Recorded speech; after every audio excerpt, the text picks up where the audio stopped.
kulang-kulang 6 billion pesos insertion sa 2025 budget ng Tingog Party List. Binulgar ho nitong si Congressman Toby Chanco.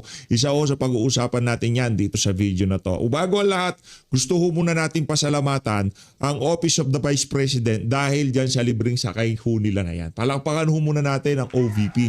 Naalala niyo ho ba mga kababayan, noong kinikwestiyon ng mga congressman dyan sa House of Representatives ang budget nitong si BP Sara, ang tanong nila, bakit may magnegosyo ka day? Bakit merong libreng sakay? Ibigay na lang natin yan doon sa mga ahensya ng pamahalaan. Hayaan natin sila na ang magbigay ng mga programa na yan, di ba?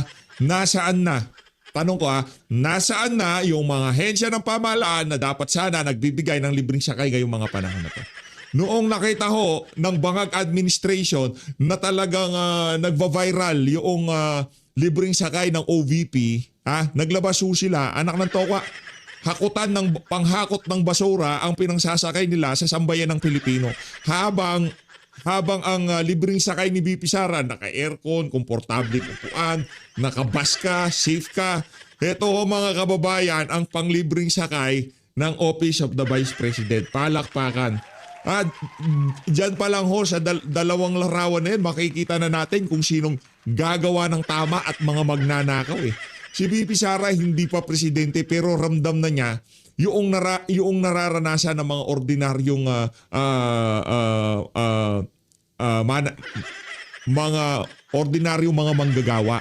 Di ba yung araw-araw na nagko-commute? Anak ng tokwa, maghapon ka na nga pinapagalitan ng amo mo tapos sasalubong pa sa'yo panghakot ng basura para makalibreng sakay ka.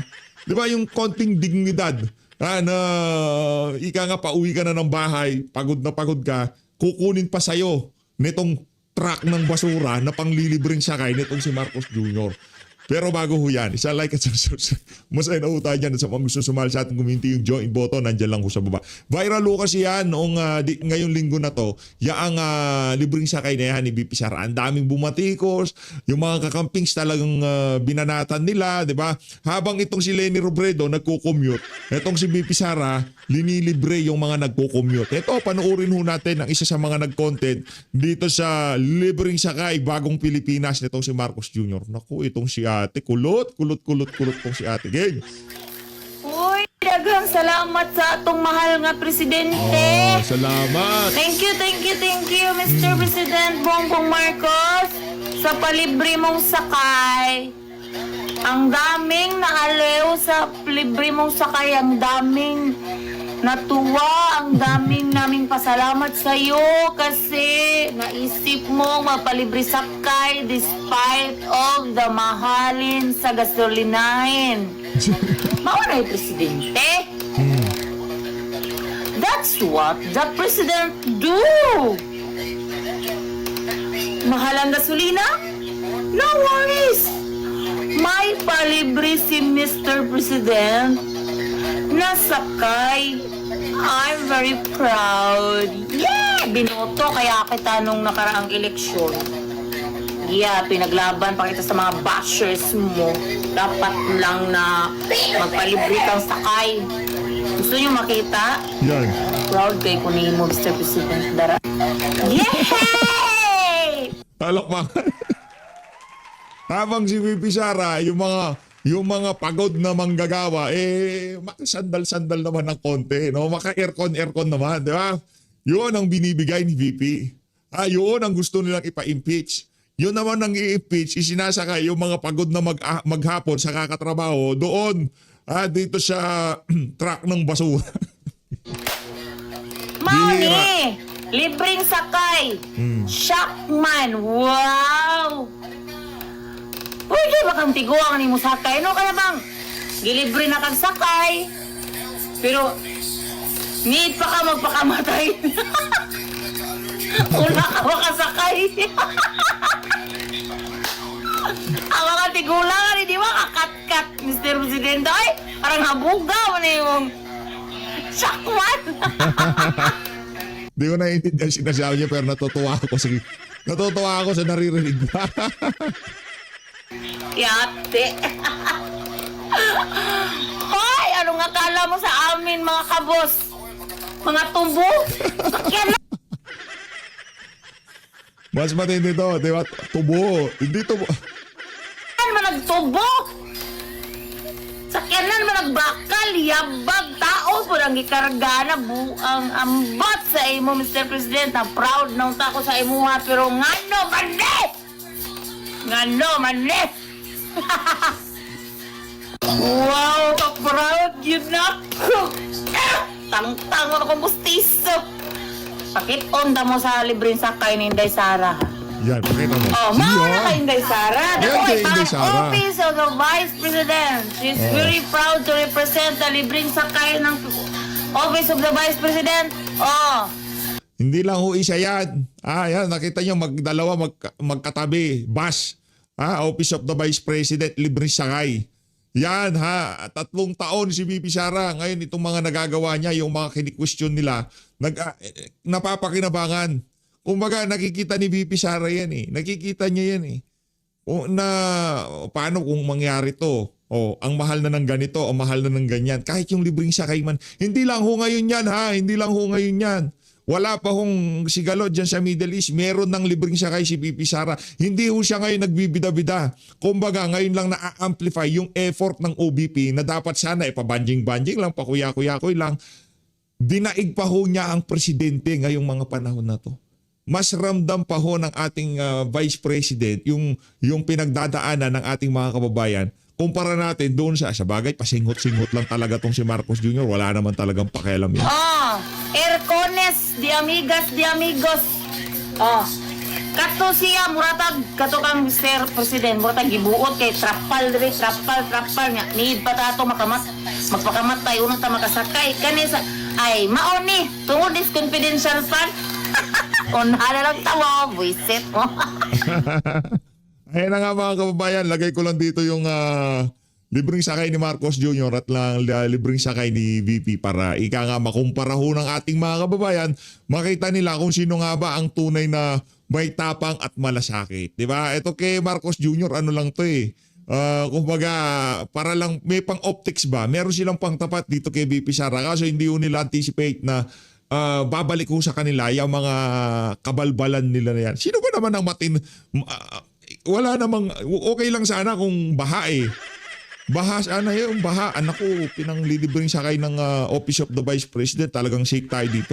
Hindi tayo mababasa ng tubig baha. Anak na to ko, sa ano pa lang yan? Sa June pa lang yan. Hindi ngayon yan, Mr. President. Pagka lumubog na, doon mo ilabas yan dahil madami-daming lubog ang ating sasagupain sa mga susunod na buwan. Ha? Wag mo na ngayon yan. Dito tayo sa kulang-kulang 6 billion insertion ng Tingog Party List. Ano nangyari din sa Tingog na to? Ngayon pa lang ako nakakita ng party list na merong insertion at hindi lang ho daang milyon bilyon ho ang pinag-uusapan natin dito. Ilagay ko lang dito to para itong si Jude Asidre makita pa rin ho natin. Game! Kinwestiyon ni Navota City Congressman Toby Tiangco ang umano'y halos 6 billion pesos na halaga ng mga proyekto ng Tingog Party List sa ilalim ng 2025 budget. Sa district representatives daw kasi dapat ito ibinibigay at hindi sa partido. Ang detalye sa exclusive agenda report ni Isaiah Mirafuentes ng Abante. Sangkatutak daw ang insertion ng Tingog Party List sa BICAM ng 2025 national budget. Base sa dokumentong nakuha ng Billionaire News Channel, mahigit sa 70 projects ang umano'y nakapangalan o proponent ng Tingog Party List sa 2025 General Appropriations Act o GAA. Katumbas ito ng mahigit 5.9. Akala ko pa naman natuto na sila, di ba? Natuto na sila, hindi pa ho pala mga kababayan. Habang pinag-uusapan, mainit yung balitaktakan dito sa issue ng mga maanumalyang flood control. Ang Tingog Party List ho pala, tuloy-tuloy pa rin ang kanilang insertion. Mga walang hiyaho talaga itong mga kababayan. Pambihira. Billion pesos. Kabilang dito ang ilang road projects sa Cebu, Batangas, Bulacan at iba pang parte ng bansa. Ayon kay Navota City Congressman Toby Tiangco, katakataka at dapat itong ipaliwanag ng mga kinatawan ng Tingog. Dahil imbis na ang mga district congressman ang proponent, ibinigay umano ito sa grupo. Kung pagbabasihan ang transparency platform ng DPWH, hindi lahat ng mga nakalistang umano'y BICAM insertions ng grupo ay na-implement. Bagaman kasama sa 2025 GAA, hindi raw ito naibaba for procurement. 3 nakaupong representative ng Tingog sa Kamara. Kabilang dito ang asawa ni dating House Speaker Martin Romualdez na si Yeda Romualdez. Grabe, no? Napakawalang hiyaho nitong pamilya na to. Pinakawalang kwentang pamilya. Isa sa mga pinakawalang kwentang pamilya sa Pilipinas, Marcos Romualdez. Napakawalang hiya. Speaker of the House ang asawa, yung asawa gustong mag-party list, yung anak represent. Yan, hindi political dynasty yan para kay Adyong.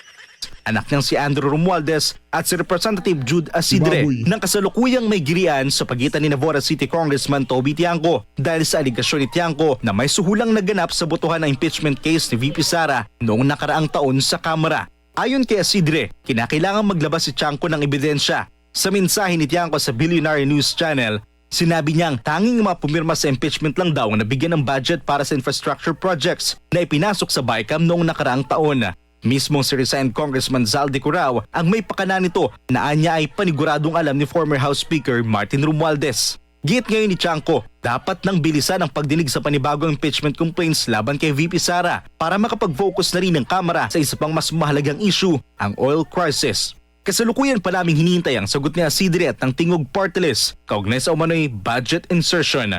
Para sa agenda ay Sayamir Fuentes. Abante. Grabe, no? Si Yeda, meron pang paabot-abot ng no? Asawa ho ni Martin Romualdez yan. Yan si Yeda Romualdez, dapat hindi pwedeng umupo yan eh. Pero naipilit din ho, naidaan sa technical sa kung paano pinaupo itong si Benny Abante bilang representante ng 6th District ng Maynila. Ito naman ho, nagawa na ho ng paraan nitong si George Garcia para mapaupo siya bilang representante ng Tingog Party List. Dapat hindi ho sana eh. Kumbaga, kumbaga, ano ba yung naaalala nating dahilan kung bakit hindi pwedeng maupo itong si Yeda.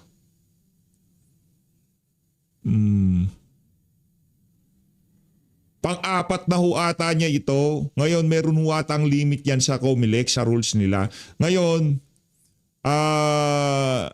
pinag-resign ho yung mga executive kasi hindi na siya party list eh.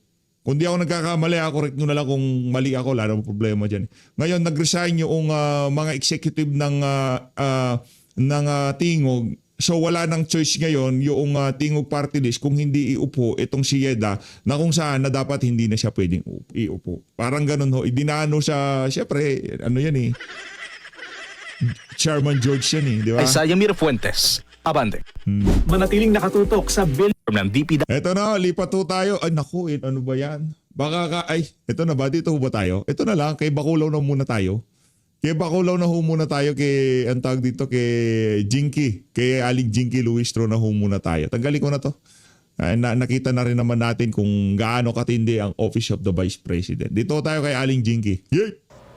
Thank you for having me here as well. Okay. And good afternoon sa lahat ng ating mga viewers. Congresswoman, simulan na po natin. The House Okay. Justice Committee has invited Vice President Isa lamang ho ito sa mga pag-station hopping netong si Baculaw kahapon para talagang ipaliwanag sa sambayan ng Pilipino yung impeachment na yan laban dito kay VP Sara. Sara Duterte to attend next week's hearing on her impeachment complaints. How crucial is her presence at this stage?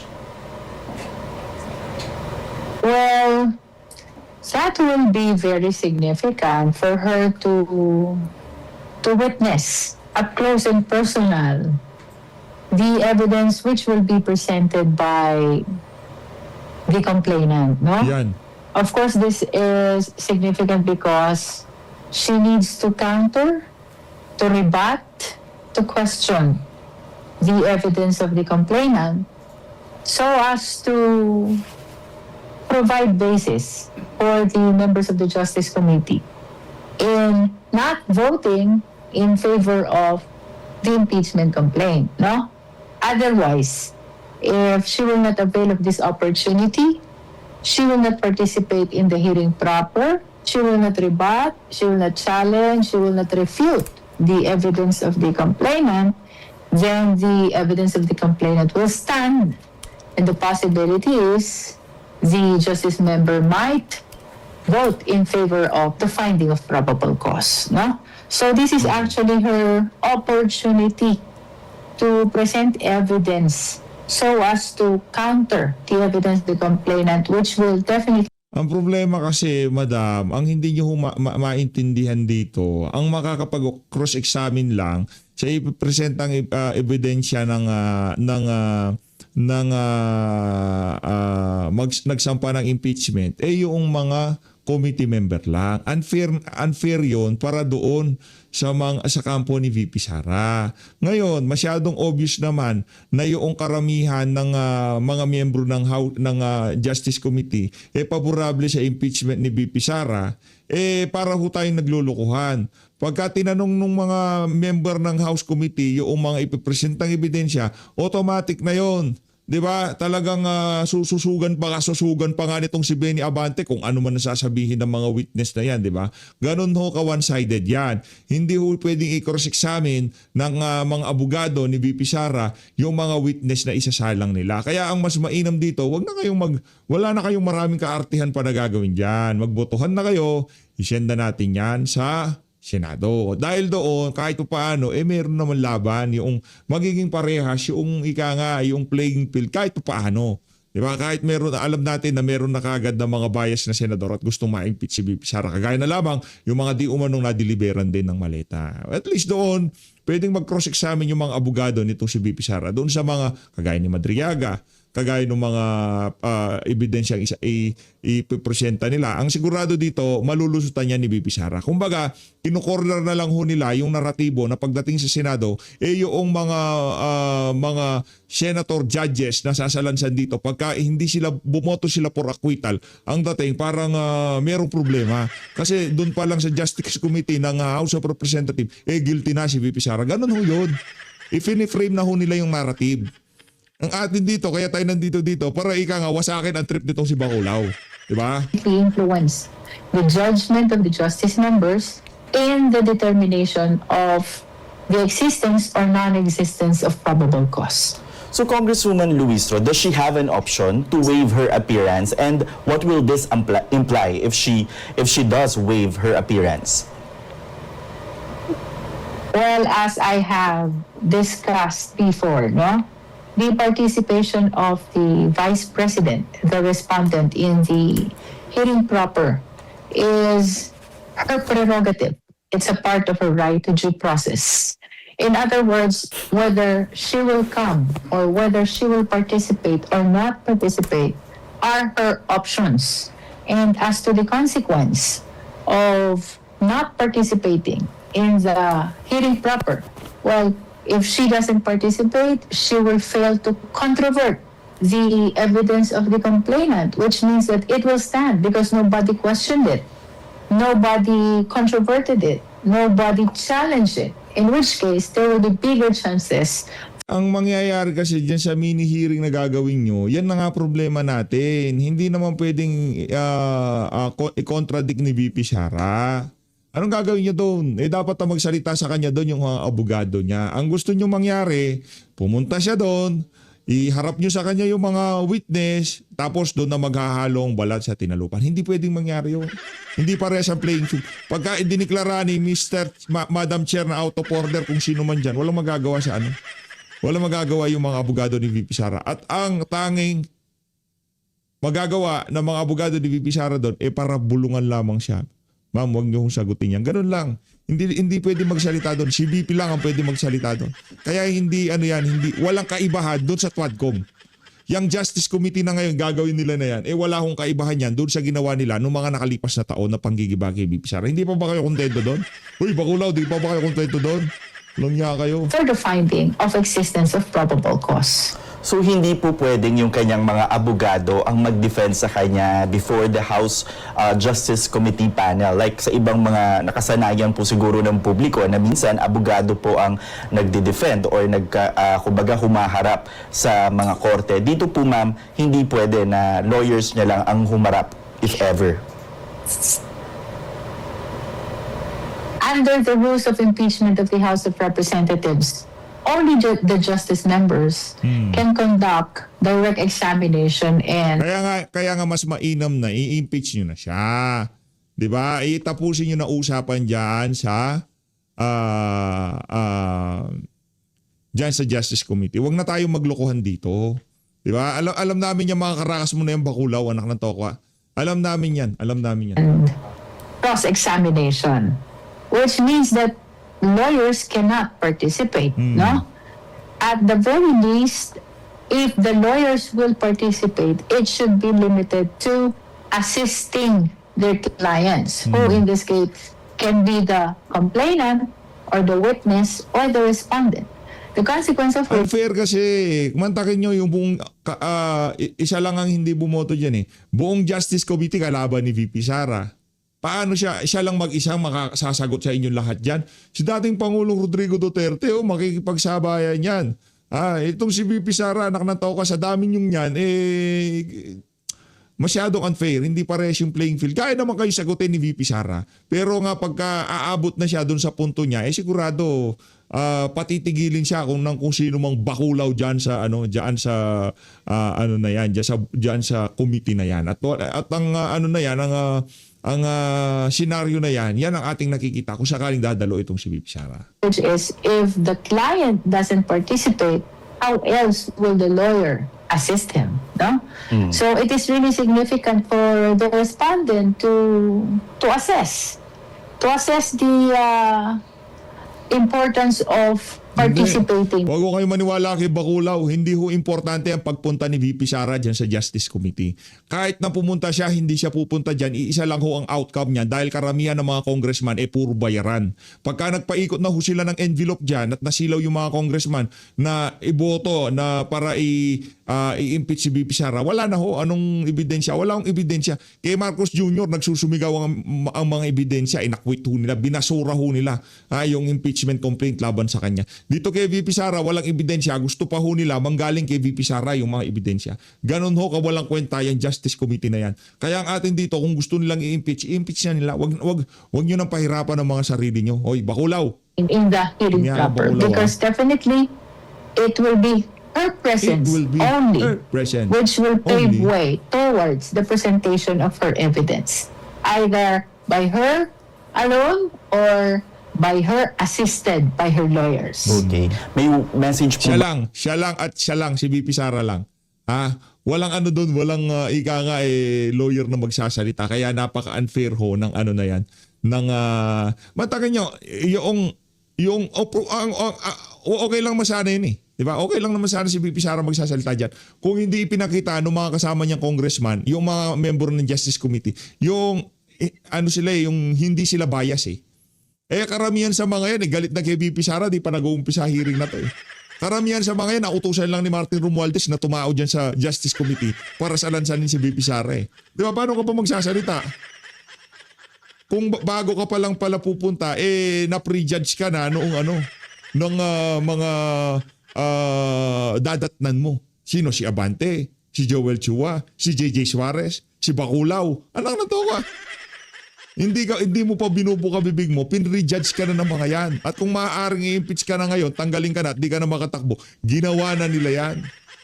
ba kayo kay Vice President Duterte na kumbaga how's Justice Panel ensuring that this will be a good this will be a platform for her to defend herself, kumbaga yung fairness nandyan, paano po yung titiyakin ng Justice Panel? Ang framing naman ho dito sa tanong na to, pagka hindi nagpunta si VP Sara, talagang hindi niya mapaliwanag yung mga inaakusa sa kanya. Talagang meron siyang tinatago. Yan ang framing dyan.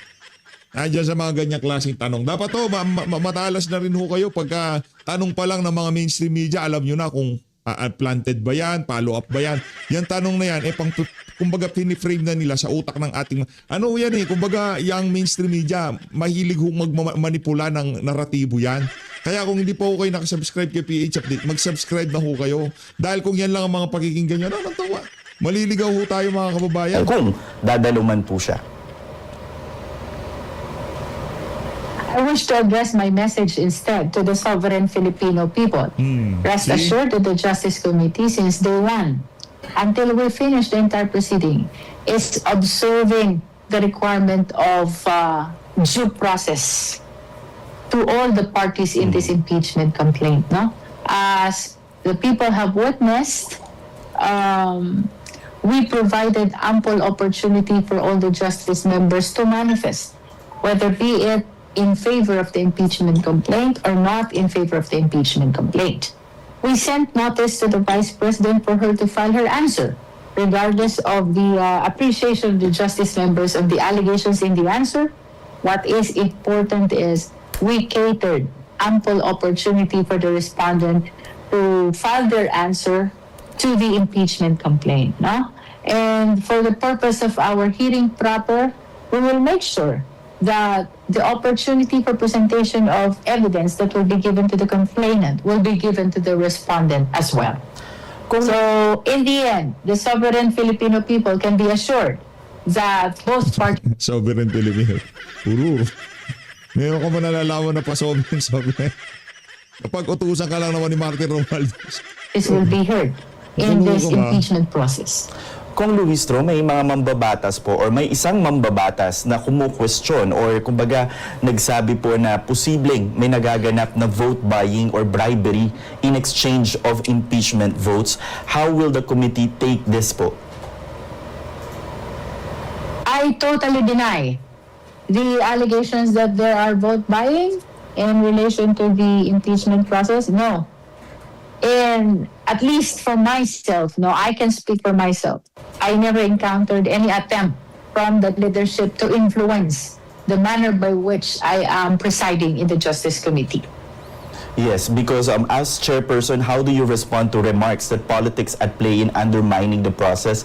And are such statements eroding public trust in the process din po? Well, with regards to the politics being part of this impeachment process, it is a recognized reality that impeachment process is not only legal, it is also political. But I always say that members of the House, they are conscious not only with respect to knowing the position of their political parties. They are conscious as well whether their decision is supported by available evidence presented by the parties. No, I have explained this before. No, for us members of the House, dapat ang maging decision namin katanggap-tanggap din sa aming constituents. Meaning it should be supported by evidence. Otherwise, we might be subject to the judgment of our own constituents. No. Our consideration of the position Hindi constituent yung ano diyan, Jinky. Ang hahatol sa inyo diyan kung katanggap-tanggap o hindi katanggap-tanggap. Yung kung sino man ang nag-abot ng envelope sa mga karamihan ng mga congressman, 'di ba? Yun eh. Yung envelope ang magsasabi diyan. Kung hindi naman envelope, yung kung tawagin nila for later release. Yun ang magsasabi dyan kung katanggap-tanggap o hindi katanggap-tanggap. Yan ang magiging desisyon na yan ng Justice Committee. Wag nyo nang ipwesto sa yung mga sarili nyo sa moralidad dahil mga immoral kayo dyan sa bulwagan na yan. Di ba? Okay lang sana kung hindi namin kayo kilala, no? Na nagkulong sa isang kwarto at nagpirmahan sa impeachment ni VP Sara na di umano karamihan ng mga pumirma. Di umano. Merong 88, merong 77, merong 88, merong for later release, merong campaign fund, merong ganun eh. Di ngayon wala nang kampanya. At ang problema dito pagdating sa Senado, baka hindi ma-impeach si VP Sara. Bago matulog yung mga congressman na yan ho ang nasa likod ng kanilang mga kaisipan. I-impeach ko si Sara dito, pipirma ako. Paano pagdating sa Senado? Ngayon, kung di kayo sigurado sa Senado na may impeach si Sara Duterte, anak ng tokwa, mag-isip-isip kayo. Yun. Huwag kayong makipagsabayan. Anak ng Petrang Garapata, mayayari kayo dyan. of our respective political party is not enough. No? The decision of our political party, which we intend to present, must be supported also by the evidence available before the Justice Committee. Otherwise, we will be answerable for our decision not supported by evidence to the constituents in our respective districts. Pero nadidismaya po ba kayo, Kong Luistro, na hindi pa man po umaabot doon sa pagsusuri ng mga evidence or at least, nandun pa po sa crucial stage ng impeachment proceedings, lumalabas na rin po itong mga pahayag. For example, coming from Congressman Toby Chanco na may ilan daw po mambabatas na gustong i-impeach talaga si Vice President Duterte para hindi raw po sila madawit sa flood control scandal, and then nga po the alleged vote buying. So, are these just noises in the conduct of the proceedings, or paano po ba ito dapat tignan ng publiko? Well, everybody's entitled to their own opinion, no? But in as far as I am concerned as Justice Chair, I am very much committed to the process. And I am conscious that I owe my fidelity to the sovereign Filipino people. Wala kaming obligasyon sa presidente, wala kaming obligasyon sa vice presidente. Ang obligasyon namin ay doon sa sambayan ng Pilipino. No? Regardless of all the comments or various comments of people in politics, isa lang ang commitment namin dito sa Justice Committee to make sure that we will be able to conduct an orderly, organized, and fair impeachment proceeding to all the parties, the complainant, the witness, and even the respondent, or most especially the respondent. No? This is a proceeding which must be conducted without delay because the interest of the Filipino people is at stake. No? And as a matter of fact, as much as possible, we want to continue this impeachment proceeding in a way that all the evidence will be presented by both parties so as to aid the justice members and eventually the House of Representative members in their decision of whether to support or not the impeachment complaints. And this week nga po, nagdesisyon ang House Justice Panel to declare the 2 impeachment complaints as sufficient in grounds. So for the public lang po, para lubos na maunawaan, what does sufficiency in grounds actually mean? And does it suggest that allegations have merit or simply they warrant further scrutiny? Well, perhaps it means a reasonable justification to proceed to the next step of the impeachment proceeding, no? What is important in the determination of sufficiency in ground, you assess as well the answer of the respondent. Unlike in the determination of sufficiency in substance, our only basis is the impeachment complaint and its attachments. This time, in the sufficiency of ground, we look into the allegations in the answer as well. And kung mayroong reply and rejoinder, this should be included also in our evaluation for the purpose of determining sufficiency in ground. But what happened to this impeachment proceeding, if you will remember, the complainant waived their right to file the reply, claiming that there is nothing to respond to in the allegations in the answer of the respondent. No? And because of that, we pronounced that there is no reason as well to anticipate the filing of the rejoinder. No? So in other words, kung doon sa sufficiency in substance, ang tinitingnan lang natin is the allegations of the complainant. Dito sa sufficiency in ground, we also consider the allegations of the respondent. No? So that is the difference. And once we see that sufficient justification exists despite the allegations of the respondent, then we proceed to the next step. That is the hearing proper. And with public hearings to begin on March 25 or next week po, what should the public expect? Well, the public will expect that the complainants will be presenting their evidence. And as like what we hear from the news report, kasama dyan si Ramil Madriaga, no? Of course, we understand also na mayroong request for issuance of subpoena na for AMLAC records, for COA records, and even for the AMLAC, COA, and the records of the Committee on Good Government of the 19th Congress of the Philippines, where Congressman Joel Chua presided over the inquiry on the alleged misuse of confidential fund, no? So itong lahat ng naririnig natin ito, during the hearing proper, it will be time for the complainant to present every pieces of document, including the witnesses supporting their allegations in the complaint, no? Pag natapos yung complainant, they will proceed to the respondent's evidence. That's what they will see in the hearing proper. So, pero pwede po ma'am mag-cross-examine yung mga members of the justice panel. Kung may tanong sila sa witness or sa mga Yes. document.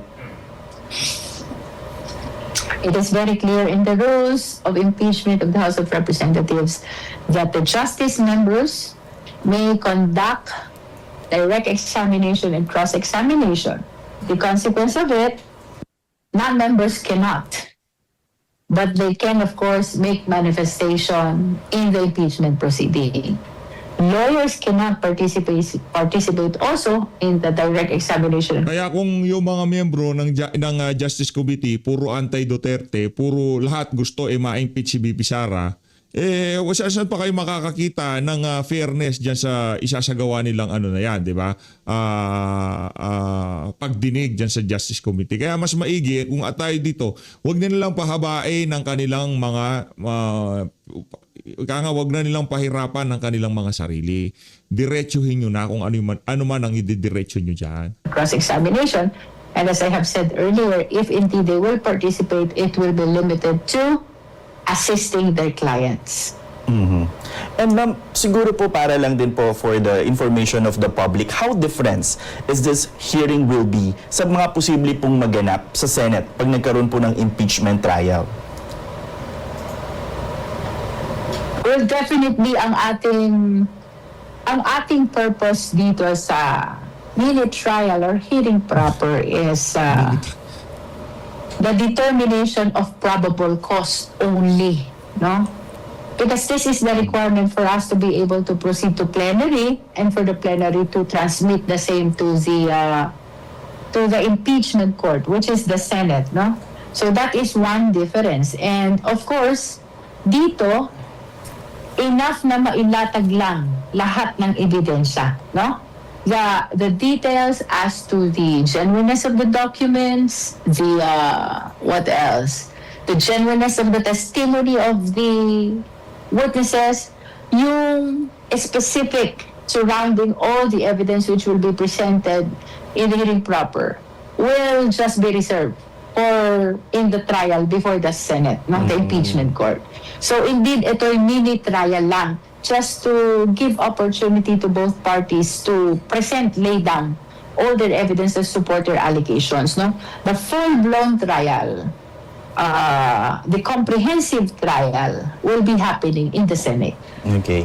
And the subpoena for financial records come into play when I'm sure pagbobotohan pa po ito ng panel, but pwede rin po ba ito ma'am harangin, let's say ng camp ng Vice President, if they seek legal action before the Supreme Court, for example, pwede po ba itong gawin? Well, no one can stop them from going to the Supreme Court at any stage of our proceeding, no? With or without basis, no one can stop them because that is everybody's prerogative to go to the Supreme Court if they believe that there is something unconstitutional which must be raised to the level of the Supreme Court, no?